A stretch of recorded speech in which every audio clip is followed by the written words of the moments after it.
people want is they want you to show them why. Simon Sinek, the why, the center of the golden circle. They want you to show them why I need to do this or why I should be interested in even doing this.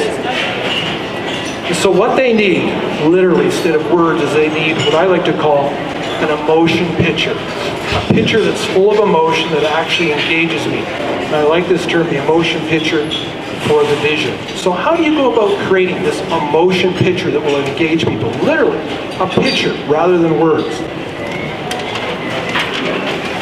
Well, if we come back and we take another little look here, that metaphor of the journey, the organization, you're on a voyage. And you've got that direction, you've got that pace and that goal. And I like to call it the journey to the Talisman Island. Anybody know what a talisman is? You know what a talisman is? A talisman is some object that you imbue meaning to. Well, I'm wearing a talisman, I have my wedding ring on. That's a talisman for me. It has tremendous emotional meaning and attachment. Getting emotional right now just talking about it. So it's a talisman for me. So it's an object that has special meaning to a group of people. If people can see that vision, and I like to use the term talisman, imbued with emotion, I have something to work towards. So not just an emotion picture, not just a picture, but also create a talisman. It can actually be a physical object that the organization creates. And I like to take that now from the emotion picture to the emotion picture box. It's a physical object. So let's dig down into the idea of a talisman, creating a talisman for the organization. And I'm going to use a very unusual metaphor. Anybody kind of recognize what I've tried to illustrate here? Cereal box.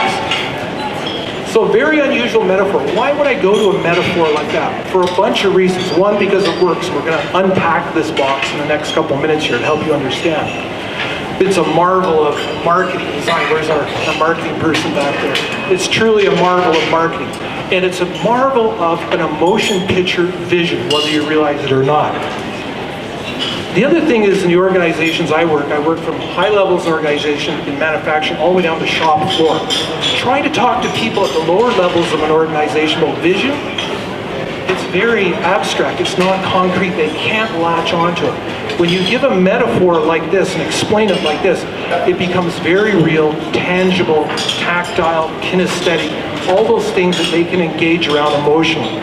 So let's unpack this talisman idea, this physical talisman idea for an organization's vision, the emotion picture box.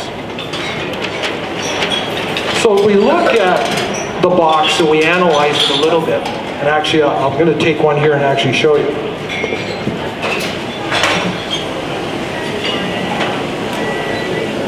This is actually from the U.S.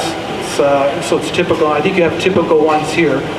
But on the front of this box is a very distinct picture that grabs your interest and in most cases directed at specific people. So there's a very, very emotional picture for some people on front. If you're a child, obviously this is directed at you. So on the front of that box is what I like to call is the imagined future. The imagined future. What is it I'm going to get if I buy this product? And how do we come by this idea of the imagined future? There's a gentleman by the name of Tim Hurst that's written a fabulous book called Think Better.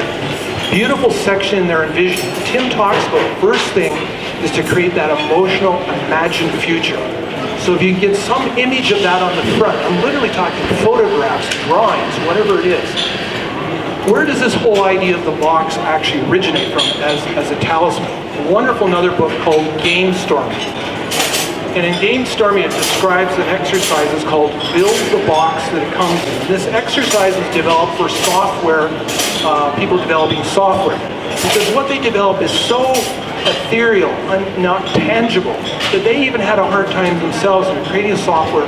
What is the vision for it? So they found that they needed to create this physical talisman, a box, the box that it comes in. Create that box with the features of that product on it. Then it became tangible and real and they could talk to it in more concrete terms. So we married these two concepts together. The front then is this imagined future physical object. The interesting thing is on the side panel here is what I call the essential criteria. And that's the specifications. Now the cereal box, what is it? That's the nutritional value. but it's the criteria. It's what is this thing all about? On the back side, it gets a little more interesting. It's what I call, what's in it for me? So the front is kind of the large scope, the large vision for the organization. On the back side is, how do I fit into it? And you'll notice that most boxes are designed that way. Here's one that I picked up in the grocery store here 2 days ago, Francois Coetzee, a brand that's off your shelves, and it follows exactly the same pattern. It's identical to what you would see in North America. Same pattern. And on the back, you won't be able to see it, but there's a picture of a family. There's this happy mother with her family in the background. So here's the big vision picture on the front, but here's how she fits into it emotionally.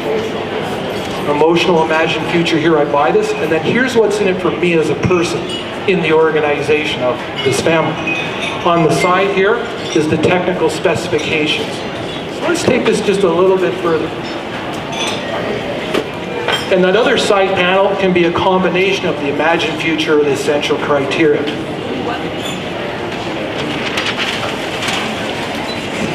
So as I just mentioned, on the back side of that box, it's really important that there's, how do I fit into this vision? Because most organizational visions, they give the big, high, lofty picture. This is where the organization is going. It can be emotional. But if that individual doesn't see how they fit in, it means nothing to them. How do I fit in?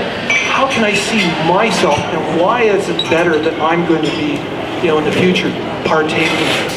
That becomes critical. And that comes right back to Simon Sinek, the why. I get the emotional why on the front for the organization, but it's equally important to get it down to the personal, individual level of the organization as well. So I'm just gonna back up here for a minute and talk about how I launched this in an organization. And I'm gonna need a little volunteer to help me hand out some materials. Could you give me a hand? So what we're having passed around here right now is a bunch of examples of nutritional side panels off a bunch of different breakfast cereals.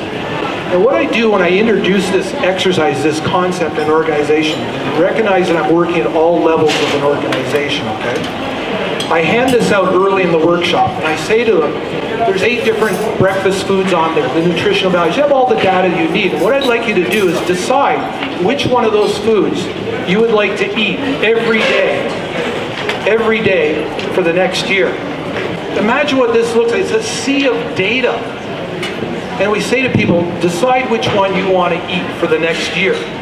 And we'll come back to you later in the day. Well, what happens? People get their calculators out, they have arguments, they're discussing. It takes them a long, long time to decide because I've given them all kinds of data, but there's no emotional attachment. To make the point of the sale for the visual piece, what we do then is we do a little exercise. I have all those same boxes for those products, those nutritional values, about 8 of them. And what I do is I get everybody together. I give them sticky dots. You'll see there's sticky dots on the top of this box. I'll assemble all these boxes on a table. They're turned around so they can't see them. The actual people are turned around. They've got a sticky dot. And I instruct my say, when I tell you, turn around and put a sticky dot on the cereal that you would like to eat every day for the next year. What happens? Literally, every time I do this, in less than 10 seconds, even with a big group of people, they're stampeding over each other. All the dots are on the boxes. And then we have a good discussion on why was that? They said, well, because I could see a picture. I understood. I had a clear picture in my mind. I could immediately decide which one I wanted to be engaged with. So that's the process I use to show shop floor people, middle level people, the power of the visual. So it's really important to do that. So that's how I would bring it into an organization and demonstrate them. And again, the metaphor of the box, the structure of the different sides makes it very easy for them to understand that that's what they need to do. Put the vision of your organization visually on the front. Make sure you get personal on the back. And on the side panel, the criteria. Let's look at the criteria a little bit closer. This is where it gets a little bit more analytical. And again, I'm going to refer back to Tim Herson, his book, Think Better. And many people in here, you'll have your own processes for developing criteria for vision, but Tim's is exceptionally good. I'm not going to spend a lot of time on it, but Tim says you have to have success criteria. This is the data, the specifications for that vision. And he uses an acronym called DRIVE. stands for do, restrictions, investment, values, and essential outcomes. It's very hard data. Imagine trying to engage people at the beginning, getting them on board with a vision, starting with this. It doesn't work. But what this data does, it tells you what you need to commit to the project or the vision. It'll also tell you when you know you've arrived. Think of a car brochure.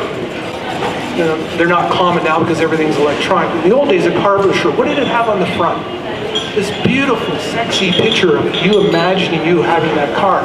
What's in the back of the brochure? Specifications, you know, all the engine specifications. It's the same thing here. Get people engaged with the vision first, or the goal, the emotional goal, then you get to the criteria or the data. What happens a lot of times when we do this?